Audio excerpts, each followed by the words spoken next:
take pride in bailing out the offense per se in a situation like that? Yeah, I think just dominating them, always showing up, and just really going to stop them, and just really make them feel us. And I think that's what we did.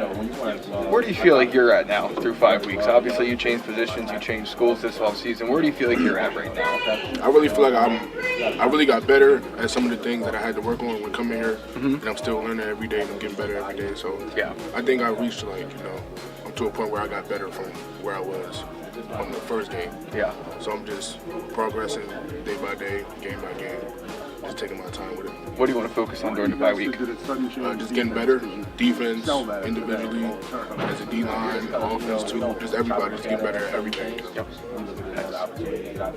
I'm just curious, Chuck, when you play in a game like this that's so muddy and there's more running than usual, do you enjoy that at all, or is there a different feel in that game? Yeah, I actually enjoy it because it reminds me of playing in the neighborhood, it's raining, playing with your friends, and it's hard to really throw the ball. So it's raining, so everybody mainly runs. So to prepare your mind for that, it was fun to me. It was fun to everybody in the defense. Do you like playing in a game where you're facing a lot of run or a lot of pass better? Honestly, whatever they bring to us, I like to face. Because I know as a defense, we can stop whatever they bring to us. I like facing anything. Today you guys had a 3 or 4 fourth down stops in the second half. What's going through your head when the other team lines up to go for it on 4th and short? I feel like it's disrespectful to us because the way our defense is, I feel like nobody can do anything with us. So when they do go for it on 4th down, I feel like it's disrespectful. And I know that as a defense, we're going to stop that and give the ball back to the offense. PJ made a big stop, and I think he was actually leading the team in tackles at one point today. What can you say about what he does? He doesn't always get a lot of credit because he's the big guy in the middle. What can you say about what he did today? PJ did a great job today. I think he helped us a lot, especially on the goal line when they almost scored. He's just a great player. He causes a lot of havoc. He may not get the notice, but we really, as a D-line and the defense, we really see what he does, but the world may not see it, but he knows what he does, and he's a great player. How important is it to have a guy like that who might not get all the headlines, all the spotlight, but is just solid day in and day out? It's great. Somebody who's not really focused on, who doesn't really care about the credit, but really focused on winning and doing his job to help everybody else. That's his main thing. As long as he's doing his job and helping everybody else, he's good. He's happy with everything. Just curious, how has PJ helped you personally come back from to Penn State, maybe even personally getting used to State College and everything else? What's the impact he's had on you? He's like a big brother to me. Since I've been here, he took me under his wing with the playbook. When I first got here, he helped me with everything. The workouts helped me with everything. He was just always by my side when I first got here, and it's like he's just my big brother now. So that's how I look at it. What would you say your biggest strength is? Attacking the zone or playing or attacking man-to-man coverage? No, I got it. Like strength? Yeah. I feel like if it comes down to it, I'm ready to make contested catches. I feel like I'm pretty good at that. And always looking to get better with little things like that. And I feel like that's a big key for us as the receiver room as well. So I feel like that's one thing I'll point out. Did you, at any point today when you were returning punts, did you ever think about just fair catching it because the weather was too bad? It looked like you caught like every single punt.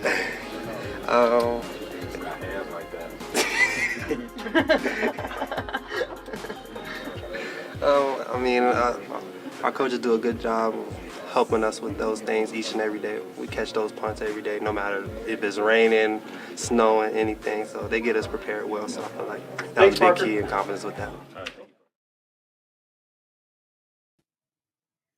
Welcome to Football Letter Live. Tonight we welcome Letterman defensive back, Big Ten champion, Rose Bowl champion, Super Bowl champion Kim Herring to the show. And we'll also have Penn State Athletics feature content specialist and on-air talent Brian Tripp. Football Letter Live is supported by the members of the Alumni Association, and we're so grateful to have your support. If you're a Penn Stater, you belong in the Alumni Association. And if you love Penn State, you're in the right place. This is Football Letter Live.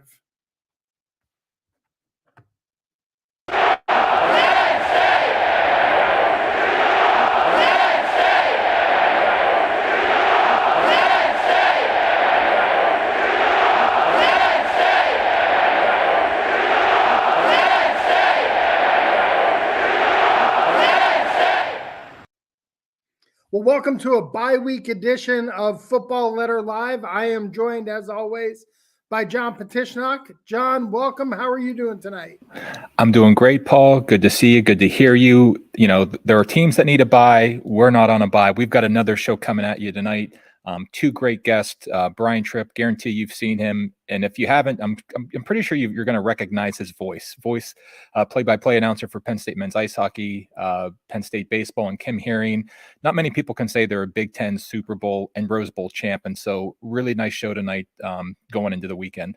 Absolutely, the voice of an angel, Brian Tripp, joining us in just a couple of minutes. But John, we got the job done against Northwestern.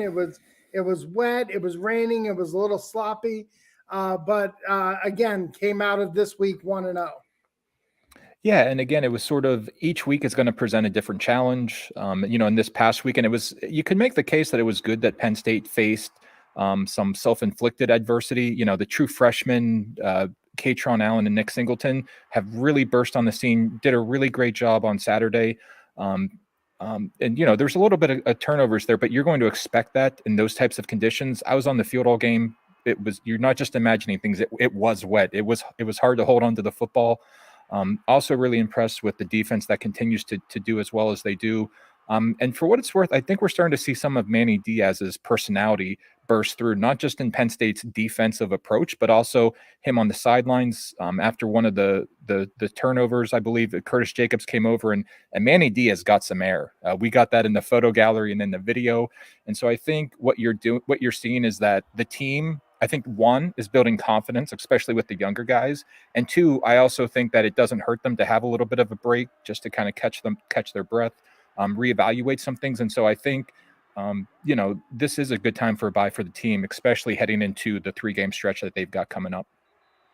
Absolutely. And you can see how sloppy it was there, the playing conditions. I love Chop Robinson.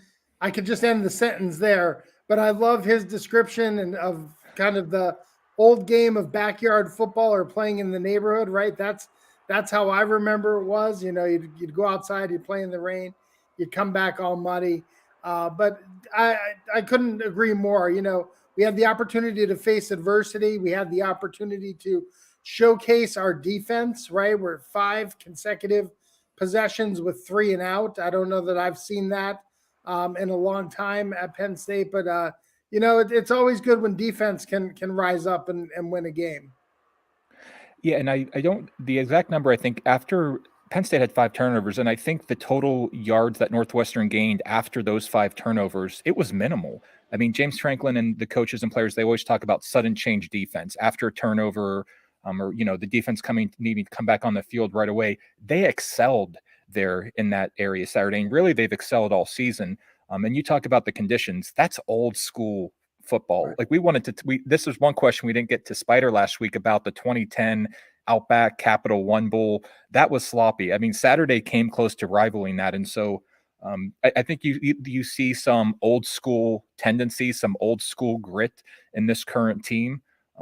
And so I think what you're seeing is the right combination of that grit while also having the speed, the flash, the style that has also, I think, given them some swagger and some confidence.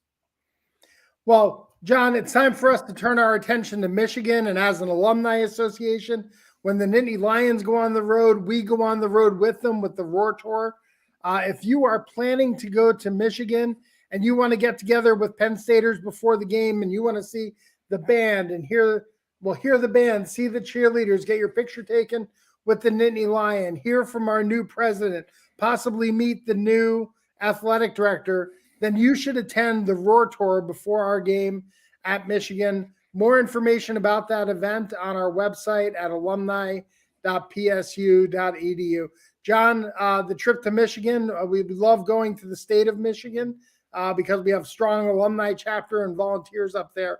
And yet it's been a tough venue for us to go as a football team. Yeah, I mean, it's probably worth pointing out it's a tough venue for any football team, but certainly if you want to win the Big Ten, which of course Penn State does, if you can go into Ann Arbor and win that, I think that says all you need to know about this football team. Certainly, like you said, the Roar Tour, when I started traveling with the Alumni Association in 2016, Michigan was the first out of state road trip, and like the tent like overflowed with Penn Staters, and we're expecting the same thing next weekend. At Auburn, we had more than 2,000 alumni show up. That was a blue and white celebration. We took over that stadium. We took over that part of the state. We have the opportunity to do that again in Michigan. Vince, our all-star producer, is going to drop that in the chat area. We're throwing that link out on our social channels today. And like Paul said, band, chair, Nittany Lion, it's really, we're spoiled. We see them all the time here. When the big blue band shows up at Michigan, certainly it's a big deal. Shout out to our Michigan chapter, who the Friday night alumni event that we're going to have has been sold out for a few weeks now. And so certainly you and I are not the only two who are ready to go to Michigan. We know Vince, our producer, he's in Michigan right now. He'll be looking forward to coming back to Michigan. And of course, Kim Herring, he's got some strong Michigan roots, and there's a little extra juice when you're going into Ann Arbor. Absolutely. And then the following week, homecoming here in Happy Valley. For a lot of alumni, they circled this on their calendar for their annual pilgrimage back to Happy Valley to celebrate all things Penn State. And we have a great lineup of activities for our alumni to participate in. Yeah, absolutely. Friday 1 to 3 at the Alumni Centers, the Ice Cream Social, that's one of my favorite days of the year. The Alumni Center is just bursting with energy. You've got the Alumni Blue Band in the house, often the Nittany Lion and the band and cheer are here again. But really, it's about seeing alumni who, they don't get to come back to Penn State as often as they would like. They come back a couple times a year. The Minnesota game, that's going to be the whiteout. So start off your Friday 1 to 3 at the Alumni Center for the Ice Cream Social. We've got the homecoming parade at 6, where you see a ton of our chapters and groups involved. Lion ambassadors are going to be hosting Guard the Lion Shrine that night. If you want to hear Sue Paterno tell you about how Guard the Lion Shrine got started, be at the Lion Shrine on Friday night. I've heard her tell the story every year for going on a decade now. It never gets old. And so we've got you covered all day Friday. And then, of course, Saturday, enjoy the tailgating and certainly that night game in the whiteout against Minnesota. Absolutely. Another sold out event that weekend. Shout out to our Black Alumni Reunion.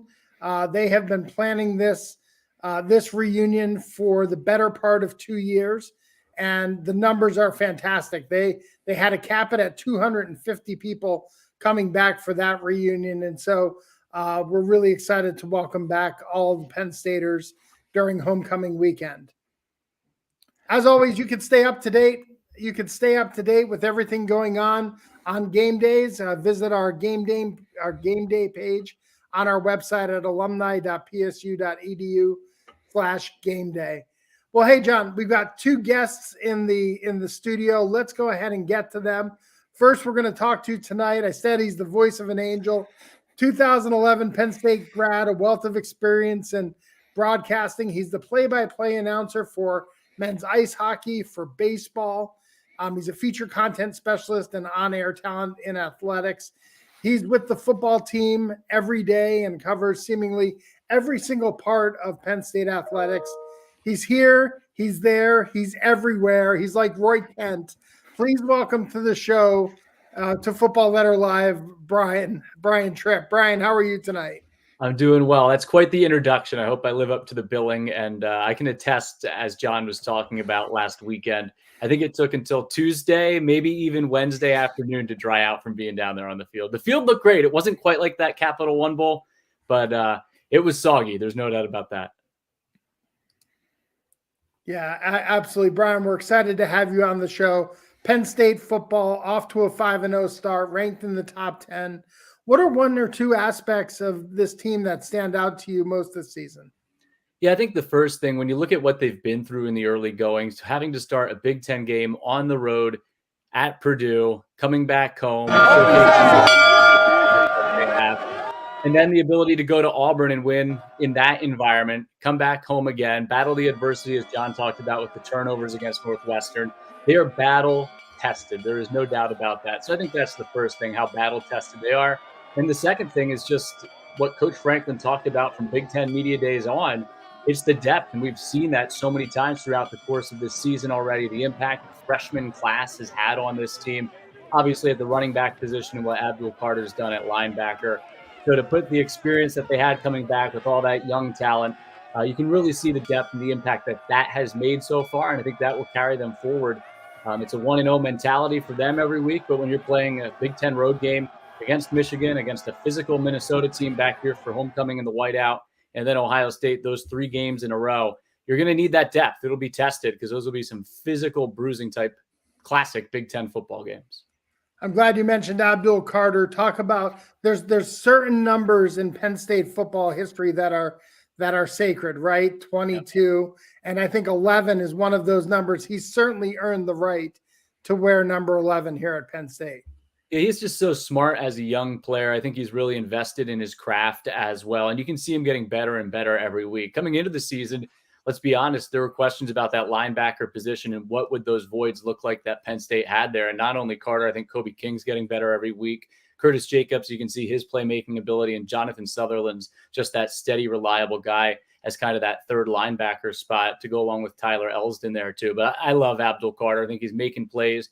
You're seeing Penn State go from that 7 D-back package to 6 D-backs in some of the long down formations and those long down sets on 2nd and long, 3rd and long. And that shows the versatility Carter has and his impact on the football field. So that's been a really important addition to that defense. And as a young freshman, he's just going to get better and better every week. Yeah, Brian, building on that, Paul and I have talked a few times where there seems to be a quiet confidence with this team. I noticed it right away in fall camp. The media, they've talked with Sean Clifford, and Sean has said, look, we've been 3-0 before, 4-0, 5-0 before. This isn't anything new for them. What's your sense being around the team all the time? What's their level of confidence knowing that, yeah, we've been 5-0 before, we've been ranked in the top 10. So in some ways, it seems like they're just getting started. Yeah, I think they felt like coming into the year, the program was a lot closer to where they were in 2019. They obviously had some hurdles and obstacles in 2020. And then last year, the injuries and the depth caught up with them after that hot start and what happened at Iowa, not only losing Sean Clifford, which is the injury everyone talks about, but PJ Mustipher was such a significant loss in that game as well. So I feel like this is a football team that's out to prove something. They've been that way from the very beginning of the season, and they have the personnel as well that allows them to do that. Look, it's obviously going to get tougher. The season could be very well defined by the next 3 games, but you have to be really, really happy with where they're at. Not only where they're at for this year, but what the future sets up for with what James and his staff have done recruiting as well. Brian, you're part of the legendary crew that works Penn State football, right? Working with Steve Jones and Jack Ham. What's it like working with that duo, and how much are you communicating with them on game day and throughout the week leading up to the game?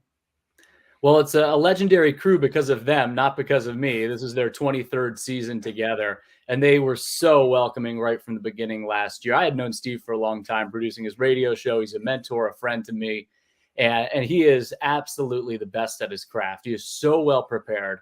His amount of preparation that goes into, we always tease him that he doesn't have notes with him. Well, that's because he has everything memorized about every single team and every single player in college football, and his encyclopedic memory is like none else.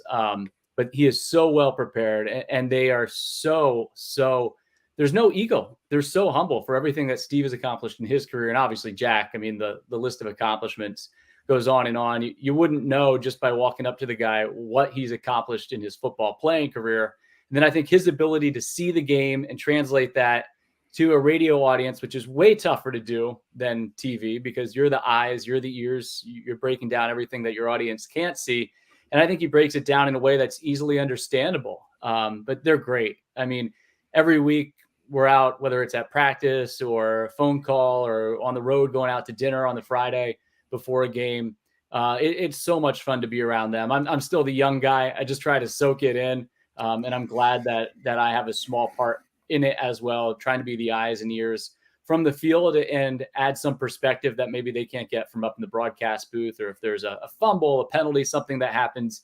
Usually the bench is on the opposite side of the field as the press box. So something that happens on the other side that they can't see, that's where I try to participate and add something that's of value to the broadcast. But I mean, those 2 guys, they are the absolute best. There's no doubt about that. Yeah, John Petishnock, right? Jack Ham, arguably the best player in Penn State football history. I know the Penn Stater magazine went out on a limb and named him the #1 athlete ever to attend Penn State. So I don't want to start fights with other athletes or other football players, but it goes to how humble he is and how still like a student of the craft of his craft that he is, and that he remains today. He's still working hard to deliver the best description analysis of Penn State football to our fans. Yeah, I want to get Brian. I wanted to ask you about your preparation, but before we get to that, real quick, we actually talked with James Franklin and a few players, and they've talked about how they'll seek out Jack Ham when he's around campus. Anytime they see him in the building, like they'll run him down, they'll get his advice on football, things that are happening off the field. He meets every week with James Franklin, and so it's not like Jack is just showing up on Saturday. He's there, he's visible, he's going out of his way to lend his expertise. Yeah, just absolutely all-star crew, as Brian said.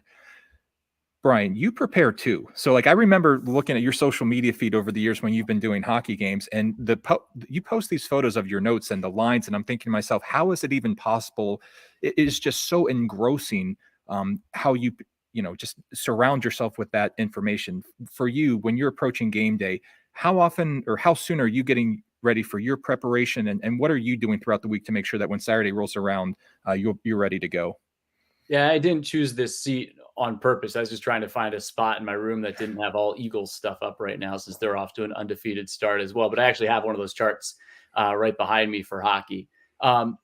I think it's being a year-long learner and a year-long student of the game, just being a passionate college football fan or college hockey fan, college baseball, whatever. I'm always seeking out articles, reading about teams, following what's the latest trends in the sport. So I think there's always that contextual background that you're constantly learning and acknowledging throughout the course of the year. So it's not just all of a sudden a crash course the week of the game.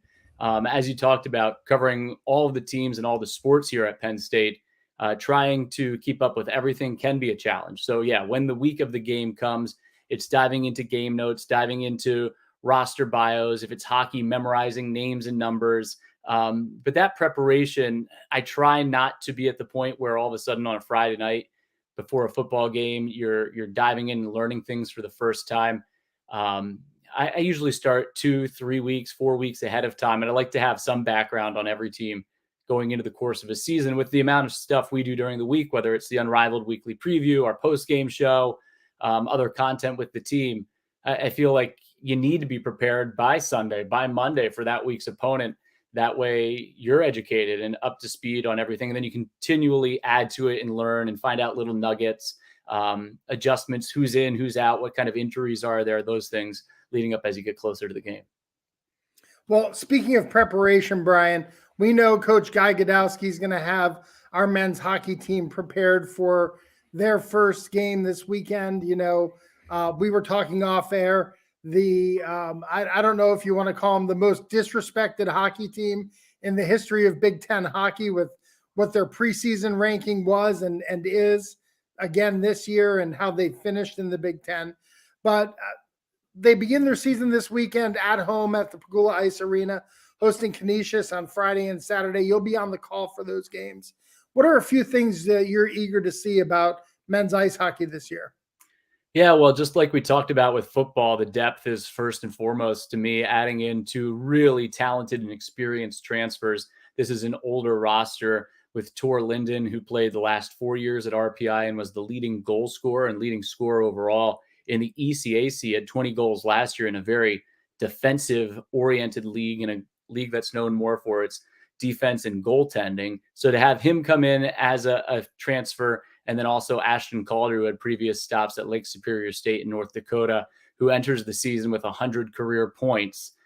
Those two guys add a lot of depth to a team that already was returning 93% of its scoring from last year. So I think the depth and what Guy has offensively is there. And then really some talented freshmen, especially on the back end, with Jared Crespo, Carter Shade, Dylan Gratton coming in. Those guys are puck movers. They can contribute offensively. And I think it gives them a little bit more speed and a little bit more puck movement coming from the blue line. And that should relieve some of the pressure on Liam Soulier, who we expect to get the nod in most of the games here in the early season in goal. So I think the depth for them is the first thing. And then how do all these guys, you mentioned so many guys coming back and 93% of your scoring coming back from a year ago, what kind of step does Kevin Wall take in his senior year? These guys that are seniors now, Wall, McMenamin, McEachran, they were freshmen on that team in 2019, 2020 that won the Big Ten regular season. I think was poised to make a run to the Frozen Four. Now it's their team. This is their last shot at winning something again here for this program. And they've made so many strides. I can't wait to see their growth in their last year. And I'll throw one more name in there. Ryan Kerwin from a freshman to a sophomore year. He was already terrific last year with just a great natural shot as a freshman. I think he could be a big part of the offense as well. Yeah, absolutely. The home team they'll be at Pagula this weekend. Head out there, check out the team. Brian, I'm happy to say I've been a fan of yours for a while. I moved back to State College in 2013, and right away I could see that you were influential in what was happening at Penn State. Brian was gracious enough to let me sit beside him for a period or two. One time at a men's ice hockey game, once upon a time. Clearly, you're passionate about broadcasting and sports. You're also passionate about Penn State. What is it about this place that made you want to stay here after graduating and have a career here? Yeah, number one, it's the opportunities that I've been able to get in the network that I have here. Mentors for me, whether it is Steve Jones, Jim Nachman, Lauren Crispell at the time, Jerry Fisher. There have been so many people that have been influential in my career here at Penn State and have provided me with opportunities to continue career growth. But everyone always says the unique thing about Penn State is the people. The people here are special. The fan base is special.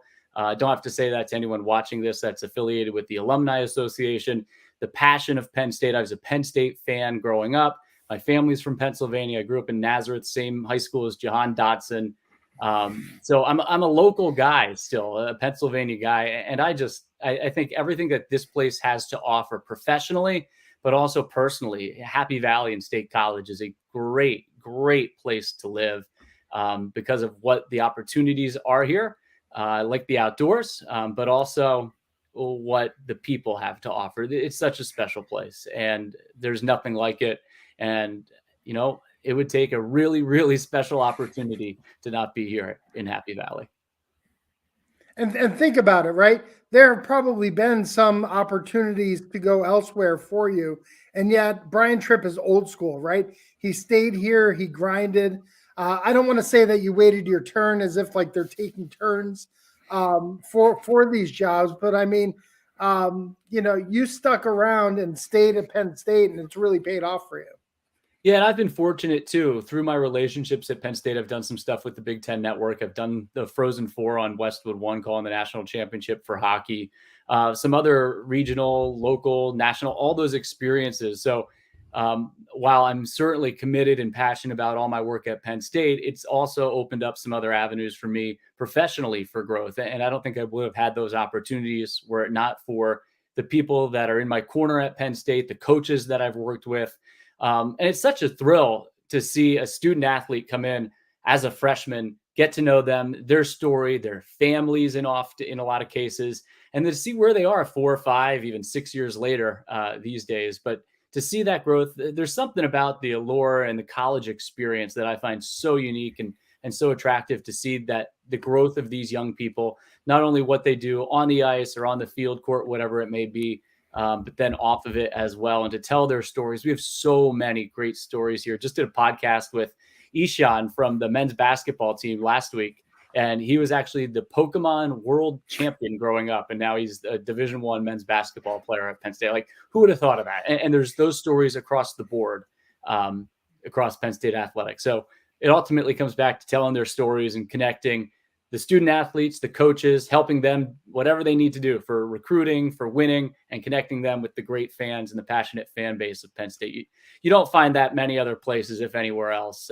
Again, broken record for people who are watching this, but it really, really having a chance to travel to every Big Ten campus and colleges, universities across the country. It's the truth. There aren't many places like Happy Valley and Penn State. Brian, it's interesting. Some schools, I worked at UConn, right? And UConn described themselves as a basketball school. And certainly when I was out at Oregon, right, it was a football school, right? I think as the seasons change here at Penn State, our school changes, right? Are we a women's soccer school because of the 12 or 13 Big Ten championships that Erica has? Are we a wrestling school because of the 11 national championships we have there? You get to cover all 31 of Penn State's varsity athletics teams. So when you're speaking to coaches and players and watching them compete, what are some of the common themes that you see that really define Penn State intercollegiate athletics? Oh, that's a great question. And I couldn't agree with you more. I think there's nothing quite like in the fall. And Penn State fans are great because no matter what the sport is, particularly if a team is having success, like you could go tomorrow, field hockey is ranked 5th. They're hosting 4th ranked Iowa. And even though there are no stands this year, that place is going to be packed with lawn chairs tomorrow. When the soccer teams are successful, women's volleyball, wrestling, to me, that just shows the comprehensive excellence here at Penn State. But the fans really rally behind every team. But the common threads are family, culture. There's still that blue collar, hardworking attitude that I think a lot of these teams have. Those would probably be the biggest things for me. The sense of togetherness.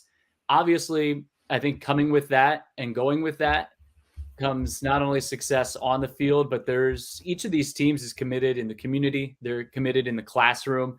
And I think that type of perseverance, culture, hard work, what they can do, I think that carries over to what happens. If you when I talked to Guy Gadowski about the culture that his team built last year, he said he could see a direct correlation to what they did off the ice, then correlate onto how hard they would work to win battles on the ice. And I think that's the case in a lot of sports. So those would be the biggest things for me that stand out about Penn State athletics. And I think that's what Penn State fans are all about too. That's some of the principles that a lot of people in this state grew up on and were raised on. And there's a reason why they're so passionate about these Penn State teams. And the last thing I'll say on that is people always ask me, what's your favorite sport to call?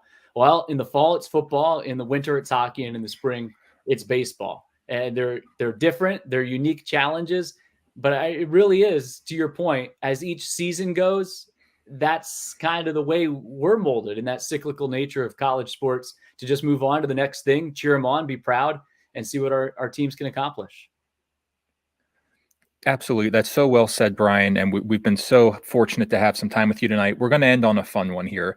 So you've got a ton of broadcasting experience and you've had some time to think about this across lots of sports, lots of levels. All right. You can call any sporting event in the world. In the future, you can go back in time if there's something that happened. What are one or two things at the top of Brian Tripp's list? Oh, man. Well, here at Penn State, it's Liam Folks' overtime game winner to win the Big Ten tournament, the back-to-back double overtime games against Minnesota and Wisconsin. That is by far and away number one. To be a part of that moment, see the program from the ground floor.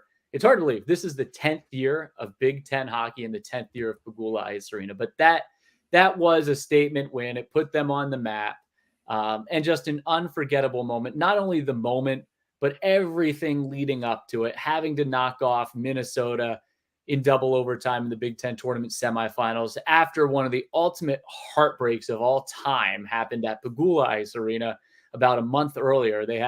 Penn State had a game-winning, at the time you thought, game-winning goal on a penalty shot with about 90 seconds left. Minnesota scores then with 3 seconds left in regulation to ties it, wins it in overtime. You thought, oh man, that's the game that's going to cost them a chance to play in their first NCAA tournament. Then they go on a magical run. But that's number one to me. And then, you know what was a unique experience is that year when Penn State played Ohio State in football and the block field goal, Marcus Allen, Grant Haley returns it. We were at Notre Dame for hockey that same night, and Andrew Sturt scored an overtime game winner. Notre Dame was a top 5 team. It was a huge win for them. When we left South Bend, Penn State was down, I think, 10 in the football game, and it just did not look like it was going to go well. And we're flying back. Number one, we heard that they announced the hockey score at the football game, and the crowd went wild, which was so cool for the program to hear that. But then we're flying back, and the pilot comes on and says, by the way, your football team won. We're like, what? And obviously everyone knows what that win did and the magical run the rest of the year then to the Big Ten championship. So that it's not a moment or a game in particular, but that was pretty cool too. And it just shows you the support for all the teams that each team has for each other and for Penn State fans. Well, absolutely. Brian, we want to thank you again for some of your time tonight. We're going to see you soon at Pagula Ice Arena at Beaver Stadium. Again, just so gracious with your time, and we're so fortunate to spend some time with you on this evening, Brian. Thanks again. No, thank you. And I can't wait to listen to Kim. I got to get out of the way and shut up now. Take care, Brian. Thanks, Brian. Guys. Thank you. Well, he almost gave us a segue to go right to Kim, but always great to catch up with Brian Tripp. He's He's the voice of Penn State hockey, Penn State football, and much of intercollegiate athletics. And we truly appreciate all he does. Yeah, and Brian plays a pivotal role. Like he said, helping to tell the stories of Penn State student athletes, of the athletic department, of the coaches and administrators there. That's important. It's pivotal. It's critical. And he's right at the top of the list when you talk about influential people helping to keep Penn State at the forefront of storytelling. Kim Herring, you heard Brian mention his name. Letterman defensive back from 1993 to 1996. And Penn State's record those 4 years, by the way, 42-7, averaged more than 10 wins a year during his time at Penn State. As Paul mentioned in the intro, Super Bowl champion with the Baltimore Ravens, obviously played on the iconic 94 team that won the Big Ten, and the Rose Bowl should have won the national championship. We all know that. 10-year NFL vet, Kim Herring, we are so glad to have you on Football Letter Live tonight. How are you doing, sir? Oh, I'm doing great. I don't know how you're going to have me follow the voice of Penn State athletics, though. I mean, you can't compete with that on a linguistic level. Let's just put it that way. Now, Kim, we were very strategic. Big Ten champion, Rose Bowl champion, Super Bowl champion. We got you. You'll do just fine, my friend. And did you just hear that noise, John? Did you just hear like all Big Ten wide receivers from when Kim played wince a little bit when we said Kim Herring?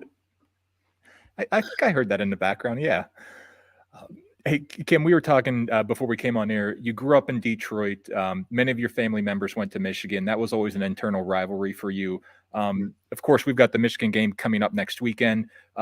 With all that said, what was it about Penn State that made this the school for you? Oh, to be honest with you, I honestly did not know of Penn State growing up. It was mostly Michigan, Michigan State, Ohio State. I think it was what really spurred me was my junior year when I visited Penn State, and Greg Schiano actually was my recruiter, was my head-on recruiter there. So he got me up to Happy Valley, and I honestly just loved it. I was so used to going to a big school. My brother was actually going to Michigan at the time, so I was used to that kind of like that family atmosphere, that big school atmosphere. So that's always what I wanted to do. But being the youngest in the family, I wanted to make my own choice. And so when I went to Penn State, I think Brian kind of like encompassed everything about what Penn State was about, and that was family, that was culture, and I think that was like attitude. Because Joe Paterno was there, and Joe Paterno came to my high school, and Joe Paterno actually spoke to me, and I was like, oh my God, that's Joe Paterno. I'm like, wasn't he the guy who beat Miami in '86? And nobody thought they were going to win. So just simple things like that. And my other option was USC. So, because I don't think a lot of people know that coming out of high school, I was a running back. And so I was a strict running back coming out of high school. And so they had labeled me the #1 athlete in the country, but I wanted to play running back. And so that's why it came down to either Penn State or USC. So academically, I wanted to go to good school. So those are my top two choices. But when it came to family and atmosphere and fans and kind of, being part of the community and being part of the program in itself, Penn State was the best choice. And I'm kind of a homer still to this day. I still go to Penn State all the time. My daughter goes there. So, I couldn't have made a better choice. I think as fans, we sometimes tend to focus on those really special years, right? That 94 team. But when we've talked to lettermen who have said about that season, they always start with the 93 season, and especially the way it ended with the bowl victory that really set up that iconic run in 94. What's your perspective of the impact of the 93 team and how that set up 94 to be really, really magical? Well, I'm glad you said that, because that was honestly another part that was pivotal to me coming to Penn State, because they're going to be in the Big Ten. They were independent for so long, and I was like, well, being from the area, I don't know if my parents are going to ever be able to see me play. But when they were going to enter the Big Ten my freshman year, I was like, oh, I'm sold. There's no way I'm going anywhere else. But 93, I remember when I came there my freshman year, the prior year they lost, I think, the Blockbuster Bowl. I think they got beat pretty bad. So I always felt like, okay, cool, I can be part of that new kind of fresh blood coming in that next year, first year in the Big Ten, and kind of spurn the Penn State program to get back on track. And that's kind of what happened. And it all started out our first time, playing Minnesota, our first ever Big Ten game and game of the 93 season. So that kind of spurred on our roll into the next year of 94. Kim, anytime I hear about the Blockbuster Bowl, it takes me back to being like 9 or 10 years old. And I know we have people listening like, Blockbuster Bowl? What's Blockbuster? Like, it did exist. It happened. That was, that's one of those like fun trivia things about Penn State bowl games. That and the Aloha Bowl. I remember John Black talking about going out to Hawaii. But Kim, you mentioned Joe Paterno. What were some of the lessons that you learned at Penn State, from playing for Joe, for being in the program, that have stayed with you over the years? Oh my gosh, where do I start? You really want me to encompass this in one sentence? I don't think that is doable. Take as much time as you need. To be honest with you, I looked at Joe Paterno as somebody who was an extension of my father. My dad was, in the military. A lot of people know that my dad was in the military. Never went to college, but was really hard driven, very blue collar. He used to work in the mills of Detroit. So he was from Bar Harbor, Michigan. So it was one of those things where he kind of, Joe Paterno was a little bit like that, coming from the area that he came from. But I don't know, man. It's really hard for me to encompass what he was about. All I can say is he kind of put kind of discipline and work ethic into me that, he brought it out of me. He brought out a lot of things that I never knew I had. Let's just put it that way. You can kind of question yourself as a freshman when you're going to a totally new environment. You have no idea what's going on. You're doing double practices. We practice a lot more than what those guys practice now. So let's just put it that way. So he made me question a lot of things about myself, but at the same time, he instilled a lot of values and a lot of work ethic that able to me to understand I can give a lot more. I can do a lot more. I can achieve a lot more just by continually step by step by step. It's not going to come overnight. It's one of those things where you just take one step forward each day, and when you look back at it, you're a mile ahead of where you used to be. And I think that's one of the things that Joe Paterno kind of taught me. Kim, in the intro, we described you as a Big Ten champion, Super Bowl champion. John Vince and I have a friend here in State College named Carl Olson, right? And Carl likes to talk about the championship mindset. Mm-hmm. How would you compare those two teams, that Big Ten Penn State team with that Baltimore Ravens team that you played on? What was the championship mindset comparison to both of those? Do your job. And here's the reason I say that. I remember in '94, I call it a three-headed monster. You had the Bobby Ingram, Terry Collins, and Kejana Carter, a three-headed monster on offense. And so what we got overshadowed was the defense that year.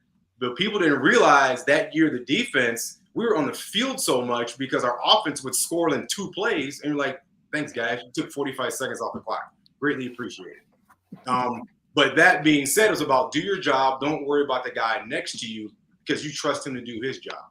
And that's kind of the same thing that we had in Baltimore because a great linchpin of our defense of that year was Ray Lewis.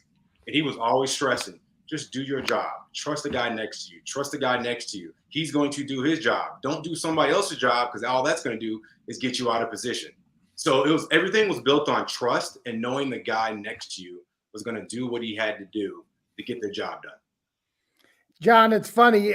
Kim said the three-headed monster, and I can already hear Goon Conlon thinking, why are you disrespecting the linemen up front? Why do you always forget those guys, the best offensive line in the history of Penn State football? And they forget Bucky and Marco and Goon. And I can just say, I know I'll never forget those guys. Now, don't get it wrong. I'll never forget those guys. There's been many times where Bucky or Conlon will be pulling. So I do remember those times that I had to come try to fill the gap. So let's not forget that. I do remember. We could just spend the rest of the segment on that team.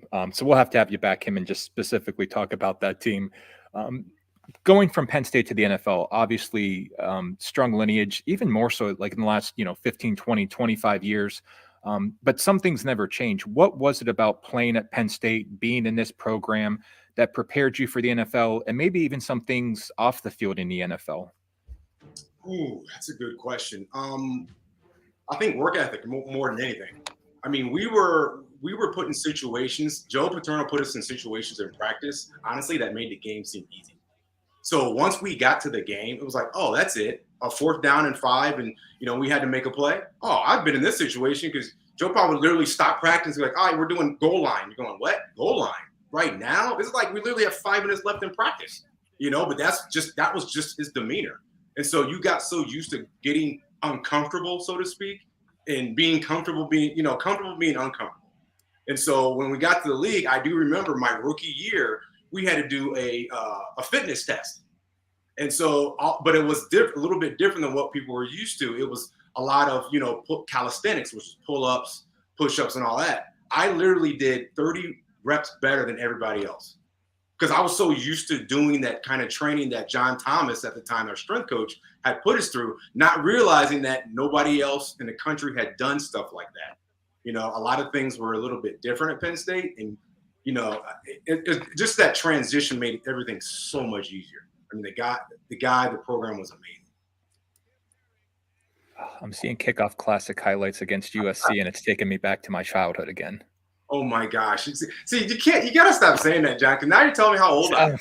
I'm sorry. All right, I'll catch myself, Kim. I was gonna say Kim and I are about the same age too, and so I'm like, stop bragging, John. Hey, Kim, I want to ask you about the relationships with former Letterman, your teammates, maybe even Penn Staters who you've become close with from different generations of Penn State football. Talk about what those relationships are like from your perspective. Oh, wow. Different. Actually, I get to go to the Letterman's event that we have now that COVID's hopefully over. Letterman's event every year to go golfing.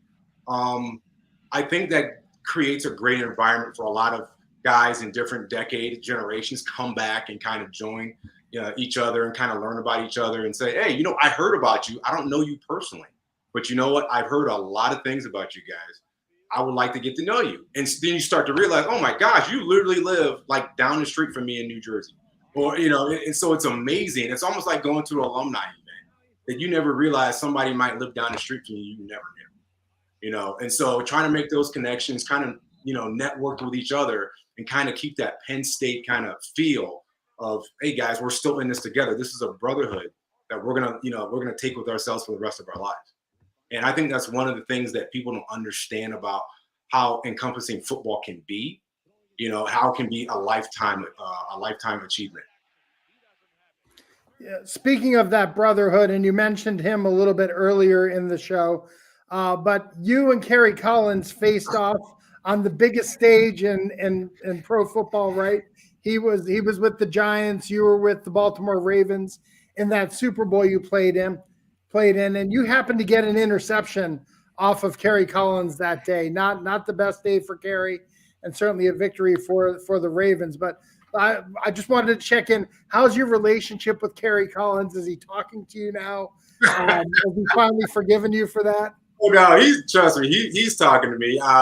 He's doing great in Nashville. What's funny is the first thing I do remember telling him after that game was like, man, I got an interception, but I could have had a couple more. If you go back to that tape, I actually think I dropped one, but then I could have had another one. So I was just fortunate to get one. It's part of history that'll never get taken away. But, at the end of the day, Kerry had an unbelievable NFC Championship game versus Minnesota. So I'm not going to take that away from him. But what I do remember is he was going against a buzzsaw. So, I mean, the one thing I can't say, our defense, when we actually beat Oakland in the AFC Championship game, going to the Super Bowl, we already knew we were going to win. I mean, it sounds a little facetious, but we knew we were going to win. It was just one of those things where we had that much confidence. All right, Kerry or Kim, you mentioned earlier in the show your daughter's at Penn State competing in gymnastics. Congratulations. We're sure you're very proud, continuing the Penn State tradition. Want to get your perspective. What's it like being on the other side now, Division I athlete watching, not competing? That's actually two different things. I'll be honest with you, because one, I'm an ex-athlete, but also a father. So, you try to give them advice, but they treat you like your father and they treat you like you don't know what you're talking about. And you're like, I'm always going, well, baby, I used to do that. I used to, be just like that. And maybe you need to build a schedule. And they go, oh, and so coming from a girl, it's, your daughter, like, all right, so right now I'm actually in a listening mode. So, so I kind of got to just be quiet and just nod my head and go, okay, yeah, you're right. Okay, cool. But having my daughter though at Penn State, it was amazing. I honestly didn't think at the time that she was going to choose Penn State, which I was going to let her, make her own decision. But for her to come in and, do the things she wants to do, fall in love with the university is amazing, because it's not like she hasn't been up there before. Like I said, I go to Penn State at least 2 to 3 times a year. But now that she's there, I'll be going up, 10, 15 times just so I can see her compete. But I think my greatest joy is, like I said, her choosing it for herself. Kim, for a while now, you have been working in the sports and entertainment industry, and you're right in the heart of everything there in New York City. Do you mind sharing with our audience what you're up to now and how you continue to make an impact? Oh, good. So right now I'm actually in the tech industry. So it's funny, my transition, and this is the greatest thing I love about Penn State, because I've met Penn Staters all my way through my transition from retiring from the NFL. So funny is I actually was in finance. I was in private equity for the first number of years after I retired. And then I went to go work for the Tampa Bay Buccaneers for a while, for about 3 years in the community relations department. And this opportunity in tech actually came by happenstance 7 years ago. And so right now I'm actually, I do a lot of the field implementation and risk assessment for our sports and entertainment division. So I run that department, and we pretty much do a lot of platform operations. And it's amazing. I love the job. It still keeps me in the sports business, but it's also a different side of the business. And so instead of being like on the field, it's kind of like the aspect of the business itself. And so that's why I kind of get a gist when we talk about like how college athletics is like a business. I can kind of get another perspective of that. And like, okay, I really do understand where they're coming from. And I also see the difficulties of how college athletics has it presented now to athletic directors, and how crazy it can be. All right, Kim, this hour has flown by. We have enjoyed this conversation with you so much. We're going to end on a fun question here. We're going to ask you to tap into your championship experience. If you're on this current Penn State team, 5-0, you're on a bye week, you've got a tough 3-game stretch coming up. What's the message to the guys next to you in the locker room? Ooh, man, that's a good question, because you don't want to sound like a broken record of a narrative you heard 150 times. Because you don't want to do the one game at a time. I mean, because that's really what it is. How about this? I would compare this to last year. Just finished the job, period. Because we were 5-0 last year, and then we took that turn where things happened. Quarterback, Clifford got hurt, different things like that. But just finished the job, and I would also preface that with, why not us? Because everybody wants to talk about Ohio State. It's going to go win the conference, or Michigan's going to win the conference. You got to look at, why not us? We weren't even ranked in the top 25 at the beginning of the year. So those are a lot of people who didn't see us as competing in the Big Ten. So and so those are actually the two things I would say: finish your job, and why not us? Spoken like a true champion. Kim, thanks for joining us on Football Letter Live. I appreciate you guys. Thanks, Hopefully Kim. we can do this again sometime. Absolutely. All right. Thanks, Kim. Hey, John, speaking of a guy who can finish the job, let's go right to Vincent Longaro, our producer, the man behind the curtain, coming to us live. Look, he's our advanced team already out there in Michigan, advancing our trip out there, visiting family. Vince, how are you? I'm doing great. I'd love to say I was providing some insight and some scouting on Michigan, but I don't think Jim Harbaugh would appreciate that too much. So I'll stay away from Ann Arbor for right now. Hey, Vince, we have chapters all around the country, all around the world. We've reached out to them to send in some photos. Take us through some of these and give some shout outs to our chapters. Yeah, so starting off here, the first couple of ones, this is our Orange County chapter. Thanks to Judy Wolf for submitting these photos. An outstanding chapter. I mean, we have a lot of outstanding chapters, but they're ones that always, that stands out for the work they do, and a lot of great work. Watch parties, get-togethers, fundraisers, community service. I mean, they're just spectacular, and they do a lot of great work for Penn Staters in their area, like all our chapters do. So yeah, if you're near Orange County or around where they're set up, definitely check them out. And get involved with the Penn Staters in your area for sure.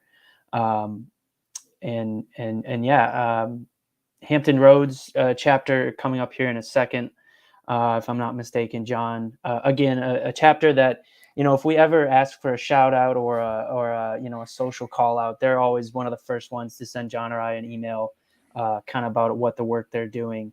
Absolutely, Karen Bowser. The Tampa chapter is also great. A lot of great work that they do down there.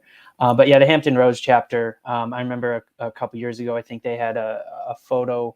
I believe it was in Washington D.C., wasn't it, John? They had a photo promoting them on their bus. So that was really cool. They do a lot of great work, as I said. Coming up as well is the Potomac Valley chapter. Thanks to Jay Sidapara, I think. Hopefully I'm pronouncing that right. Again, another great chapter that does a lot of great work. We know the Potomac Valley has a lot of Penn Staters in that area. Again, just thanks so much to these chapters. Last one here in the slideshow is going to be the Atlanta chapter.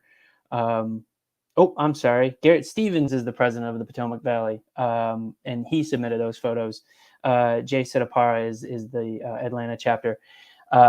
Anyway, they all do great work. The Atlanta chapter did a lot of great work when Penn State was playing Auburn a couple weeks ago. And all these chapters did a great job submitting their favorite PSU pets. So, who doesn't love a Penn State doggo, for sure.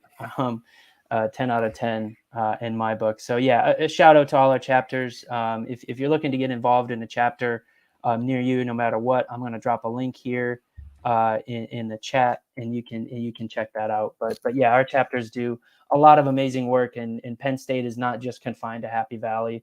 That's the epicenter or whatever have you, but Penn Staters are everywhere in the world. And if you want to get involved, there's no better way to do it with our chapters and AAA groups. Well, hey Vince, a lot of teams in full swing now. We talked about hockey having their first home game, their season opener on Friday. We talked about the top 5 showdown in field hockey this weekend. Take us around campus for what's going on here at Penn State. Yeah, I think James Franklin said it best in his tweet. I think it was earlier today, if not yesterday. Nittany Nation is needed in Happy Valley this weekend because there's just a ton of stuff going on.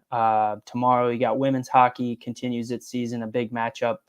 Men's hockey opens up, as Brian alluded to, this weekend. Field hockey, men's soccer, women's soccer, volleyball, of course, has a couple more tough matchups this weekend.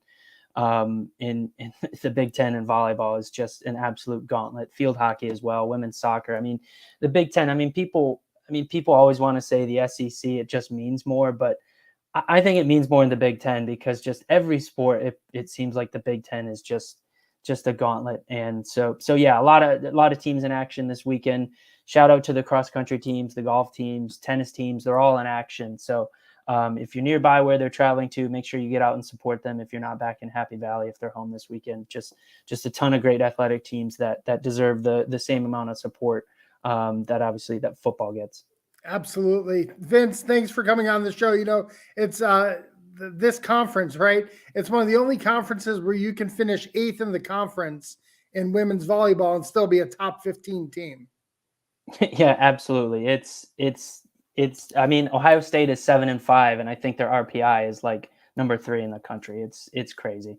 Absolutely. All right, Vince, thanks for all your good work and have fun in Michigan. Thanks, guys. Hey, John, I don't know about you, but I think this is one of our best shows that we have put on Football Letter Live. Yeah, absolutely. I mean, Brian and Kim, just such great perspective, so many great stories. Yeah, I'm just sort of, I'm thinking about their answers and about, people is what makes Penn State special. And um, yeah, again, like, we talked last week about not taking things for granted. Don't take Brian and Kim for granted.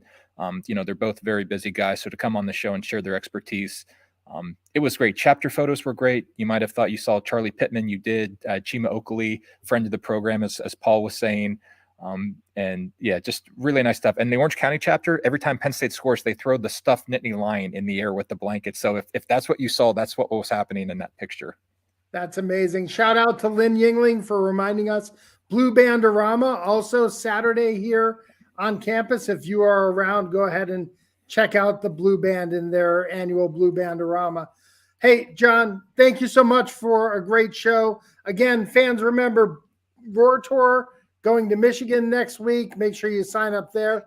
Great story to follow up on what Brian Tripp was talking about. A great story about Jack Ham and Dan Connor out on the blog. And again, thank you all for tuning in and all you do for the university, for the glory, and for the future. We are Penn State.